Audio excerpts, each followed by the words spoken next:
اعوذ باللہ السمیع العلیم من الشیطان الرجیم من حمزہ ونفخہ ونفسہ بسم اللہ الرحمن الرحیم ربی یسر ولا تعسر وتمم بالخیر ربی زدنی علما اللہم اغفر لی وارحمنی واہدنی وارزقنی وارفعنی لا حول ولا قوة الا باللہ العلی العظیم فنادته الملائکۃ وهو قائم یصلی فی المحراب ان اللہ یبشرک بیحییٰ مصدقا بکلمۃ من اللہ وسیدا وحصورا ونبیا من الصالحین قال ربی انا یکون لی غلام وقد بلغنی الکبر وامرأتی عاقر قال کذلک اللہ یفعل ما یشاء۔ آیت نمبر 40۔ ہم نے 2 آیتیں تلاوت کی، یہاں پر ترجمہ پڑھیں گے احمد رضا کا، اور یہ سورہ آل عمران ہے، پارہ نمبر 3 ہے۔ تو فا کا ترجمہ کیا ہے تو فرشتوں نے اسے آواز دی، نادا، ٹھیک ہے، آواز دی کس کو؟ ہو ضمیر کدھر جا رہی ہے؟ زکریا علیہ السلام کی طرف، اور وہ اپنے نماز کی جگہ کھڑا نماز پڑھ رہا تھا۔ بے شک انا اور انا کا یہ فرق ہے کہ انا جملہ کلام کے درمیان آتا ہے اور انا کلام کے شروع میں آتا ہے۔ ان اللہ، بے شک اللہ آپ کو، یبشرو کا، آپ کو مژدہ دیتا ہے۔ مژدہ کیا ہے؟ خوشخبری دیتا ہے، بیحییٰ، یحییٰ کا، ٹھیک ہے، یحییٰ کی خوشخبری اللہ تعالیٰ آپ کو سناتا ہے، جو اللہ کی طرف سے ایک کلمے کی تصدیق کرے گا، مصدقم، ٹھیک ہے، تصدیق کرے گا، بکلمتن، ایک کلمے کی، اور سردار من اللہ، اللہ کی طرف سے، ٹھیک ہے، تصدیق کرے گا اور سردار، اور ہمیشہ کے لیے عورتوں سے بچنے والا۔ من اللہ کا ترجمہ یہاں ہوا ہے جو اللہ کی طرف سے، اس کا ترجمہ ادھر ہے۔ اچھا، اور ہمیشہ کے لیے عورتوں سے بچنے والا، اور نبی و نبیم من الصالحین، ہمارے خاصوں میں سے، یہ ان کا ترجمہ ہے، ہمارے خاصوں میں سے، صالحین میں سے، ٹھیک ہے۔ اچھا، اس سے پہلے ہم نے جو آیت تلاوت کی تھی اس میں یہ بات تھی کہ حضرت زکریا علیہ السلام بی بی مریم کے حجرے میں جب تشریف لائے اور وہاں میوہ جات وغیرہ جب دیکھا، ملاحظہ فرمایا، تو پھر آپ نے بھی اللہ تعالیٰ کی رحمت اور اس کے کرم کو پیش نظر رکھتے ہوئے آپ نے بھی اللہ تعالیٰ سے دعا کی، اور آپ نے اللہ تعالیٰ سے دعا کی کہ اللہ تعالیٰ تو مجھے بھی اولاد عطا فرما، مجھے بھی پاکیزہ نیک صالح اولاد عطا فرما، یہ دعا مانگی، اور پھر آپ اپنی عبادت کی جگہ پہ تشریف لے گئے ہوں گے، یقیناً قرآن جو بیان کر رہا ہے اس سے ہی معلوم ہو رہا ہے۔ تو آپ اپنے حجرے میں، کیونکہ اللہ نے فرمایا کہ قائم یصلی فی المحراب، ٹھیک ہے، وہ اپنے محراب میں، اپنے حجرے میں نماز پڑھ رہے تھے۔ تو پھر انہوں نے جب دعا کی اپنی کمزوریوں اور اپنے بڑھاپے، ضعف، کیونکہ آپ نے خود جو ہے یہ بات اللہ تعالیٰ نے آپ کی درج فرمائی ہے، بیان فرمائی ہے سورہ مریم میں کہ میری ہڈیاں کمزور ہو گئیں اور میرے سر کے بال بہت زیادہ سفید ہو چکے ہیں، اور میری بیوی بھی بڑی عمر کی بھی ہیں اور بانجھ بھی ہیں، لیکن اس سب کے باوجود انہوں نے اللہ تعالیٰ سے یہ بات کہی کہ اللہ، میں آپ سے مانگ کر کبھی نامراد نہیں ہوا۔ تو پھر بھی آپ نے اللہ تعالیٰ سے، اپنے رب تعالیٰ سے دعا کی، اور اپنے دل میں اپنے رب کو پکارا کہ عرض کی، رب هب لی من لدنک ذریۃ طیبۃ انک سمیع الدعاء، میرے رب مجھے اپنے جناب سے صالح اولاد عطا فرما، بے شک تو دعا سننے والا اور قبول کرنے والا ہے۔ تو پھر اس کے جواب میں یہ بات اللہ تعالیٰ نے بیان فرمائی، فنادته الملائکۃ وهو قائم یصلی فی المحراب، پھر جب آپ اپنی عبادت گاہ میں کھڑے نماز پڑھ رہے تھے تو فرشتوں نے آپ کو آواز دی۔ فرشتوں نے کیسے آواز دی؟ اللہ نے فرمایا کہ وہ پکار کر آواز دی۔ آیت دیکھیے، یہاں دیکھیے احمد رضا کے ترجمے میں بھی، تو فرشتوں نے اسے آواز دی۔ یہاں پر پیر صاحب نے فا کا ترجمہ کیا ہے، پھر آواز دی ان کو فرشتوں نے، ملائکہ، ٹھیک ہے، فرشتوں نے آواز دی جب وہ کھڑے نماز پڑھ رہے تھے اپنی عبادت گاہ میں، ٹھیک ہے، اپنی، ویسے بریکٹ میں ہے لیکن یہ ہے کہ کیونکہ محراب ہے تو محراب یہ آپ کا الگ تھا اور بی بی مریم کا الگ تھا. آپ بی بی مریم کے حجرے میں نہیں رہتے تھے، نماز پڑھ رہے تھے. تو اللہ تعالیٰ نے یہاں پر یعنی یہ بات ہے کہ فرشتوں نے بالمشافہ آپ سے ملاقات کر کے آپ کو یہ بشارت سنائی ہے یحییٰ علیہ السلام کی، اور ان کا نام بھی اللہ تعالیٰ نے بیان فرما دیا کہ ان کا نام کیا ہوگا، اور ان کی خصوصیات بھی اللہ تعالیٰ نے بیان فرما دی جو ابھی ہم نے تلاوت کی. تو بہرحال فرشتوں نے آپ سے بالمشافہ ملاقات کی، گفتگو کی، جسے آپ نے سنا جب کہ آپ اپنی عبادت گاہ میں، اپنے محراب میں، یعنی یہ خلوت میں اور مقام مناجات و صلاۃ میں کھڑے نماز ادا فرما رہے تھے. پھر اللہ تعالیٰ نے یہ بھی بشارت دی کہ ان اللہ یبشرک بیحییٰ. ٹھیک ہے، اللہ نے اس بات کی بھی بشارت دی آپ کو کہ اللہ تعالیٰ آپ کو یعنی آپ کے گھر میں ایک ایسا بچہ، ایسا بیٹا آئے گا کہ جس کا نام یحییٰ ہوگا، اور وہ کلمۃ اللہ. ٹھیک ہے، یہ کلمتن ہے، با جو آ گیا، با داخل ہوا تو یہ کلمتن ہو گیا. ٹھیک ہے، جو اللہ کا کلمہ ہے. اللہ کا کلمہ کون ہے؟ کس کا لقب ہے یہ خصوصی؟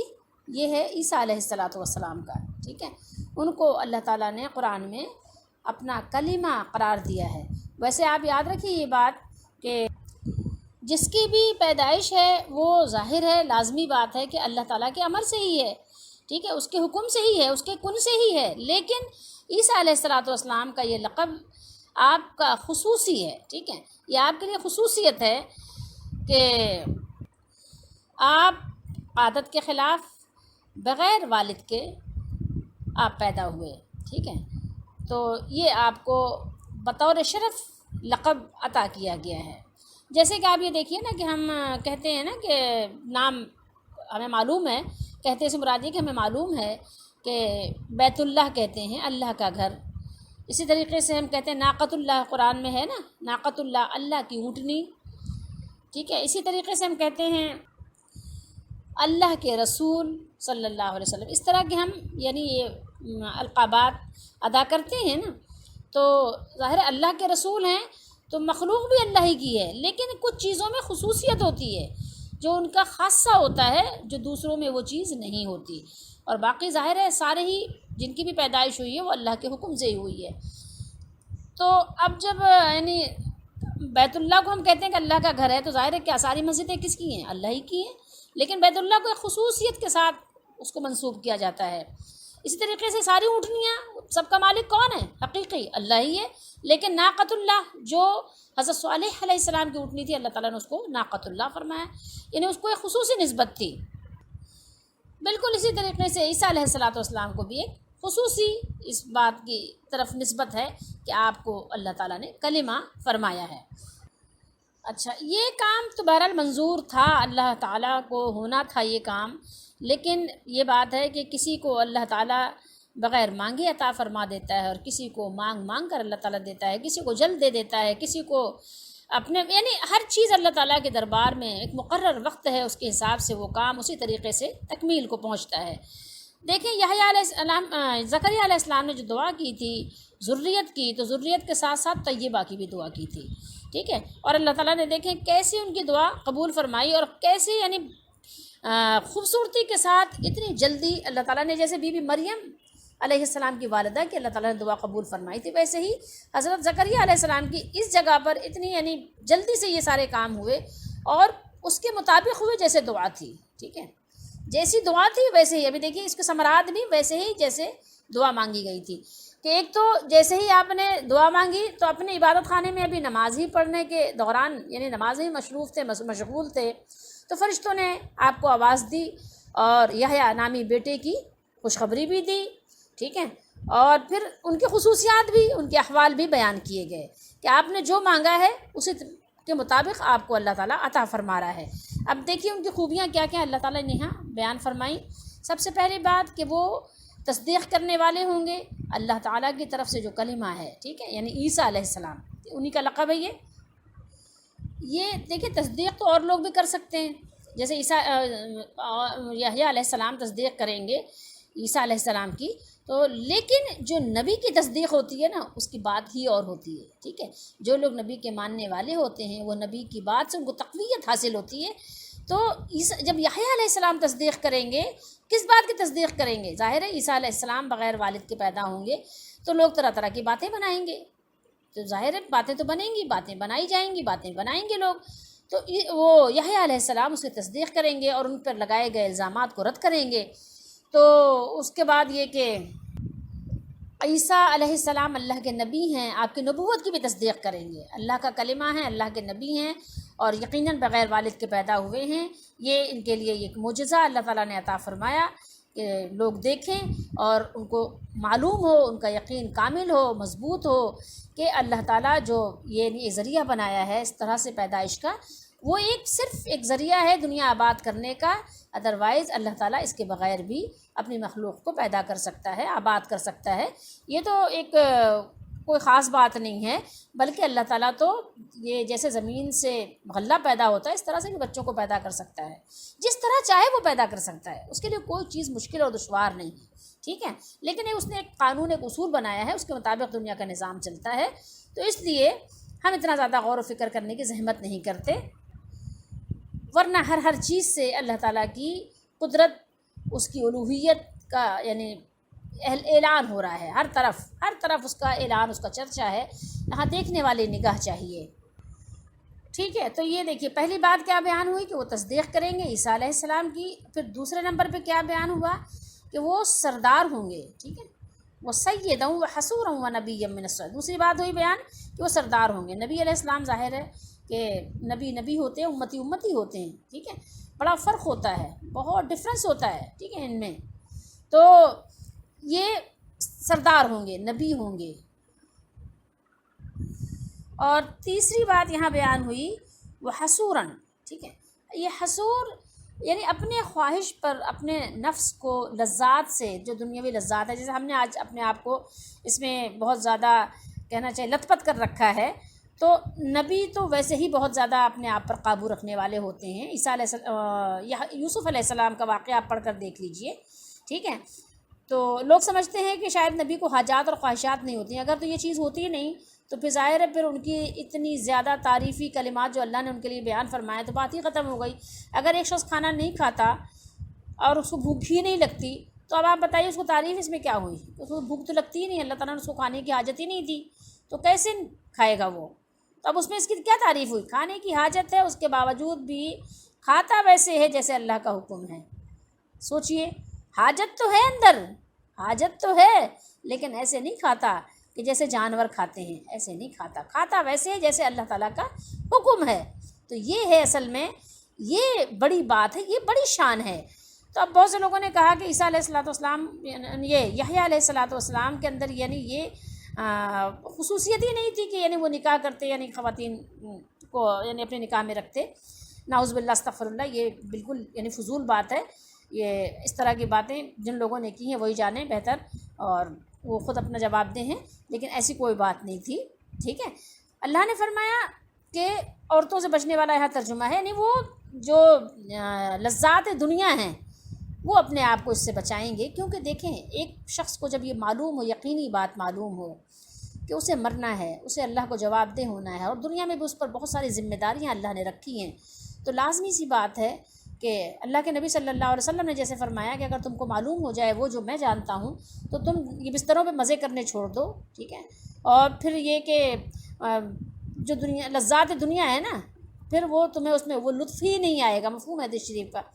اور فرمایا کہ کن فی الدنیا کأنک غریب، تم دنیا میں ایسے رہو جیسے کہ مسافر، اور عابر السبیل، بلکہ راہگیر یعنی راستہ چلنے والا. تم دنیا میں ایسے رہو جیسے مسافر ہے کوئی، یا بلکہ جو راستہ گزرنے والا ہے، آیا گلی سے یوں گزر گیا، یوں آیا یوں گزر گیا، یوں آیا یوں گزر گیا، یوں آیا یوں گزر گیا. ٹھہرنا ہے ہی نہیں. جب ٹھہرنا نہیں تو راستے کو سجائے گا، بنائے گا کیوں؟ وہ وہاں پوسٹر کیوں لگائے گا؟ اس کو وہاں رکنا تھوڑی ہے. وہاں پر وہ جو ہے ٹائلز کیوں لگائے گا، ماربل کیوں لگائے گا، ڈیکوریشن کے سامان وہاں کیوں رکھے گا؟ یہاں اس کو رہنا ہے کیا؟ ٹھہرنا ہی نہیں ہے. اور ایک مسافر جو آیا ہوا ہے کسی اور لاہور سے کراچی آیا ہوا ہے، تو کراچی کو کیوں سجائے گا وہ بھائی؟ اس کو تو کراچی میں اس کا کوئی گھر ہی نہیں ہے، اس کا گھر تو لاہور میں ہے. اپنے لاہور کے گھر کی دیکھ بھال کرے گا، کراچی سے اس کو کیا لینا دینا؟ دوست کے گھر کو سجانے لگ جائے آ کے، تو یہ تو ظاہر ہے کوئی یا تو دیوانہ ہوگا وہ کرے گا، یا تو یہ کہ جو ہے جس کو اپنے آپ سے زیادہ اپنے دوست سے لگاؤ ہو وہ کرے گا، ٹھیک ہے، اس کے علاوہ تو کوئی بھی نہیں کر سکتا کہ گھر اس کا لاہور میں ہے اور کراچی آیا اپنے دوست کے گھر کو غیر ضروری طور پہ سجا رہا ہے۔ تو بس ایسی ہی بات ہے کہ ہم بھی دنیا میں جو دیوانہ وار جو اس میں مصروف ہیں تو وہ اسی وجہ سے، اسی طریقے سے ہمارے نبی صلی اللہ تعالیٰ علیہ وآلہ وسلم مسکراتے تھے، ہنستے نہیں تھے۔ حالانکہ آپ نے ہنسنے سے منع نہیں کیا، آپ نے فرمایا کم ہنسا کرو، بلکہ کوئی ہنستا تو آپ فرماتے اضحک اللہ سنک، اللہ تجھے ہنستا رکھے، کیونکہ ظاہر ہے کہ دنیا میں خوش رہنے کے بھی مواقع بہت کم ہی میسر آتے ہیں۔ اس لیے آپ بھی کسی کو دیکھیں کہ کوئی خوش ہے اور کوئی ہنس رہا ہے تو آپ کہیں اضحک اللہ سنک، اللہ تجھے ہنستا رکھے، تیری ہنسی کو اللہ تعالیٰ برقرار رکھے، تجھے مشکلات سے بچائے رکھے، کہ بہت سارے مشکلات ہر وقت گھیرے ہوئے ہیں اور انسان کے تو دشمن بھی بہت ہیں، خود انسان کے انسان ہی بہت دشمن ہے، ٹھیک ہے۔ تو یہ بات ہے کہ تیسری خوبی یہ بیان ہوئی کہ لذات دنیا سے اپنے آپ کو بچانے والے ہوں گے، اور لذات دنیا میں ایک آپ کو پتہ ہے کہ یہ چیز بھی ہے جو یہاں پر بیان ہوئی۔ اور چوتھی بات یہاں پر کیا بیان ہوئی کہ آپ نبی بھی ہوں گے، ٹھیک ہے، یہ ساری باتیں، ساری بشارت ان کو یا زکریا علیہ السلام کو دی جا رہی ہے کہ آپ نبی بھی ہوں گے، یہ چوتھی خوبی ہو گئی آپ کی۔ اور پانچویں خوبی اور شان آپ کی یہ ہوگی کہ آپ ایک اولو العزم پیغمبر کے ساتھ ساتھ اعلیٰ درجے کے تہذیب یافتہ بھی ہوں گے، ٹھیک ہے، یہ بھی بیان کیا گیا کہ اعلیٰ درجے کے آپ یعنی تہذیب یافتہ ہوں گے، صالحین میں سے ہوں گے، صالحین میں سے، یہ جمع کا صیغہ ہے نا، تو اللہ کے بہت سے صالح بندے گزرے ہیں، انہی صالحین میں سے ایک صالح یحییٰ علیہ السلام بھی ہوں گے۔ یہ دیکھیں یہاں دعا کی گئی تھی اور یہ یہاں دعا کے ثمرات بتائے گئے کہ اللہ تعالیٰ نے ان کو مقتدا بنایا۔ مقتدا کسے کہتے ہیں؟ جس کے پیچھے چلا جائے، اور مقتدی کسے کہتے ہیں؟ جو پیچھے چلتا ہے۔ تو سید جو ہے یہاں پر یہ دین کے مقتدا ہو گئے وہ، ٹھیک ہے، لوگوں کو دین سکھائیں گے، دین کی باتیں سکھائیں گے، دین کی تبلیغ کریں گے، تو یہاں پر وہ مقتدا ہوئے، ٹھیک ہے، سردار مقتدا۔ حصور کا معنی آپ کو بتا دیتے ہیں، حصور کسے کہتے ہیں؟ حصور عربی میں ایسے سمجھ لیجئے کہ یعنی ایسا کوئی شخص جسے اپنی یعنی جنسی خواہشوں پر پوری طرح قابو حاصل ہو۔ ایک چیز آپ یاد رکھیے، حصور آپ اردو میں بولتے ہیں نا، حصار، ٹھیک ہے، یعنی کسی چیز کو اپنے گھیرے میں لے لینا۔ اب کوئی اپنے قابو کو یعنی اپنی خواہش کو اپنے قابو میں کر لے، اپنی مٹھی میں بند کر لے کہ جس وقت ہم جیسے اس کو چاہیں گے استعمال کریں گے، تو ظاہر ہے وہ سردار ہو گیا، اور جو اس کی خواہش ہے وہ اس کے غلام بن گئی، ٹھیک ہے، سمجھ رہے ہیں؟ لیکن ہم کیا ہیں؟ ہم غلام ہیں اپنی خواہشوں کے، خواہش نے کہا ہم چل پڑے، ٹھیک ہے۔ تو یہ نبی علیہ السلام کی شان ہے، اور تمام انبیاء کی یہ خصوصیات ہوتی ہیں، لیکن یہ ہے کہ اللہ تعالیٰ نے کسی کی کوئی خصوصیات کسی انداز سے اللہ تعالیٰ نے اس کو ہائی لائٹ کیا ہے۔ مفسرین نے یہاں یہ باتیں بیان کی کہ یحییٰ علیہ السلام عیسیٰ علیہ السلام سے عمر میں بڑے ہیں، تو اب اس پر ظاہر ہے ہمارے لیے کوئی اس میں بات نہیں ہے، اس لیے کہ یہ ہمارا کوئی ٹاپک بھی نہیں ہے، یقیناً بڑے ہیں، اور جبھی تو اور ان کی بزرگی بھی زبان زد عام ہوگی قوم میں، تو ان کی بات کی اتنی اہمیت ہوگی کہ جب وہ تصدیق کریں گے تو ظاہر ہے بہت سے لوگ ان کی بات پر کان دھریں گے، تو ظاہر ہے ہر ایک تو نہیں مانتا نا، تو اس لیے تو یہ یقیناً پہلے سے ان کی بزرگی یعنی قوم میں تسلیم شدہ تھی، ٹھیک ہے، تو یہ بڑے ہوئے اس لحاظ سے۔ لیکن دیکھیں میرا اور آپ کا اس بحث میں پڑھنے کا کوئی معاملہ نہیں ہے، ہمارا اور آپ کا معاملہ کہ قرآن مجید پڑھیں، اسے سمجھیں، اور انبیاء علیہ الصلوۃ والسلام کی زندگی سے بھی سبق حاصل کریں، اور اس کے علاوہ اپنی زندگی کو بھی اسی ٹریک پر چلانے کی کوشش کریں۔ اب اس کے بعد والی جو آیت مبارکہ ہے اس پر غور کیجیے کہ پھر کیا فرمایا زکریا علیہ السلام نے، کہنے لگے اے میرے رب کیوں کر ہوگا میرے ہاں لڑکا، ٹھیک ہے، حالانکہ عالیہ ہے مجھے بڑھاپے نے، ٹھیک ہے، اپنے آپ کو بتا رہے ہیں بالاغانی الکبر ہو، یعنی مجھے تو بڑھاپا پہنچ گیا ہے، ٹھیک ہے، وامراتی اور میری بیوی میری زوجہ عاقر، وہ عاقر ہے یعنی بانجھ ہے، ٹھیک ہے، عاقر بانجھ کو کہتے ہیں، جس کے اندر یہ صلاحیت نہ ہو، اللہ تعالیٰ نے نہ رکھی ہو کہ اس کے ذریعے سے اللہ تعالیٰ کسی یعنی کوئی مولود، تو بہرحال یہ ساری اللہ تعالیٰ کی قدرت کی نشانیاں ہیں۔ اللہ نے فرمایا کہ ہم کسی کو بیٹے بیٹے دیتے ہیں، کسی کو بیٹی بیٹی دیتے ہیں، کسی کو دونوں ملا دیتے ہیں، اور کسی کو کچھ بھی نہیں دیتے، ٹھیک ہے۔ تو یہ اللہ کی شان ہے، اس کی قدرت کی نشانی ہے، اور ہمیں اللہ تعالیٰ سے مانگتے رہنا ہے، کیونکہ ہمارا کام مانگنا ہے اور اللہ تعالیٰ کی رضا پہ راضی بھی رہنا ہے۔ تو بہرحال وہ ساری چیزیں زکریا علیہ السلام بیان فرما رہے ہیں کہ جو کچھ معاملات ہیں، اپنے بڑھاپے کا ذکر کیا، اپنی وائف یعنی اپنی جو زوج تھی ان کے بارے میں بتایا، اور اس کے علاوہ اللہ تعالیٰ سے یہ بات دریافت کی ہے، پوچھا ہے، کیونکہ مانگا تھا تو امید بھی تھی نا کہ مانگا ہے، کیونکہ مانگے سے مل رہی ہے نا چیز، مطلب ویسے تو اللہ تعالیٰ ہی دے رہا ہے، لیکن یہ کہ اپنی مراد بھی تھی وہ بھی پیش کی گئی ہے، عرضی بھی پیش کی گئی ہے، عرضی لگانے کے بعد اس عرضی کو منظور کر کے اور پھر بشارت بھی سنا دی گئی۔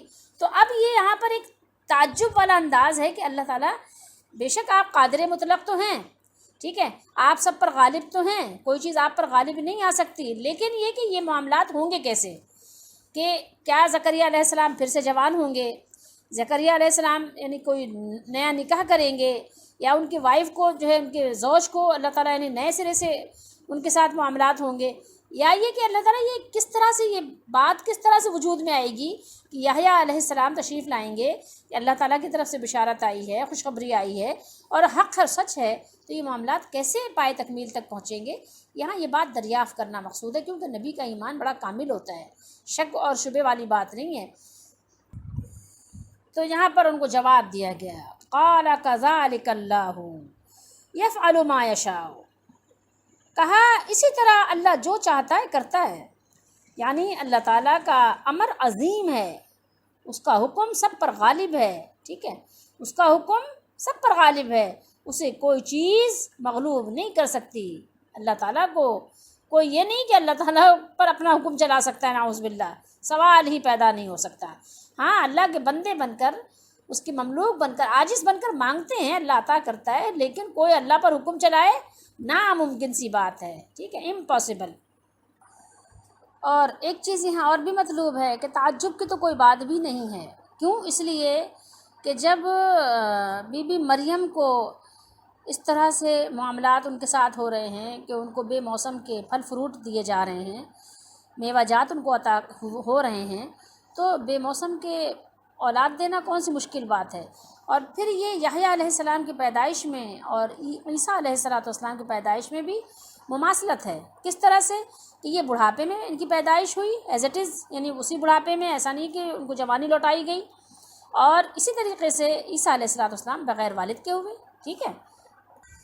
اچھا، اس کے علاوہ ایک چیز اور بھی ہے کہ یہاں سے لوگوں نے کچھ آیات سے، جیسے کہ ہے نا کہ ان کو جس کے اور معنی نکل سکتے ہیں نا، جس کو متشابہات بنانا چاہتے ہیں بناتے ہیں، تو اس میں سے اور بھی معنی نکالتے ہیں اور پھر وہاں سے نقطہ چینی یا نقطہ آفرینی کرنے کی کوشش کرتے ہیں۔ اسی طریقے سے حصور کو لے کر انہوں نے بہت سارے معاملات اور باتیں کی ہیں، اور اسی طریقے سے انہوں نے قائم یصلی فی المحراب، اس پر بھی باتیں کی ہیں کچھ لوگوں نے۔ بہرحال ہمیں ان سے کوئی ہمارا معاملہ نہیں ہے، لیکن ہم صرف آگاہ کرنے کے لیے تھوڑا سا بتا دینا چاہتے ہیں کہ جب نماز پڑھ رہے تھے تو فرشتوں نے آواز دی تو کلام کیا، تو لوگ اس پر ثابت کرنے کی کوشش کرتے ہیں کہ نماز میں کلام بھی کیا جا سکتا ہے، اور وہ باقاعدہ ایک صوفی منہج بنا دیا گیا ہے کہ بھائی ان کی اپنی الگ دنیا ہے، ٹھیک ہے، وہ شریعت سے ہٹ کر کام کرتے ہیں اور پھر کہتے ہیں کہ وہ تو صوفی ہیں، وہ تو پھر ان کا یہ معاملہ ہے، اور پھر قرآن مجید سے دلائل بھی پیش کر دیتے ہیں۔ حالانکہ یاد رکھیے ہمارے نبی صلی اللہ علیہ وسلم نے نماز میں کلام کرنے سے منع فرمایا ہے۔ پہلے نماز میں کلام تھا، نبی کریم صلی اللہ علیہ وسلم کی امت میں بھی تھا، لوگ ٹھیک کا جواب دیتے تھے، سلام کا جواب دیتے تھے، سلام کر لیتے تھے، یہ سب اس امت میں بھی تھا پہلے، لیکن پھر نبی کریم صلی اللہ علیہ وآلہ وسلم نے منع فرما دیا، یقیناً اللہ کے حکم سے منع فرمایا۔ تو اب یہ بات اس کی دلیل دینا بالکل بیکار اور فضول ہے کہ نماز میں بات کر سکتے ہیں، ٹھیک ہے، یہ بات رد کر دی گئی کہ آپ نماز میں کلام کر سکتے ہیں، قرآن سے دلیل پیش کر سکتے ہیں، ہرگز نہیں۔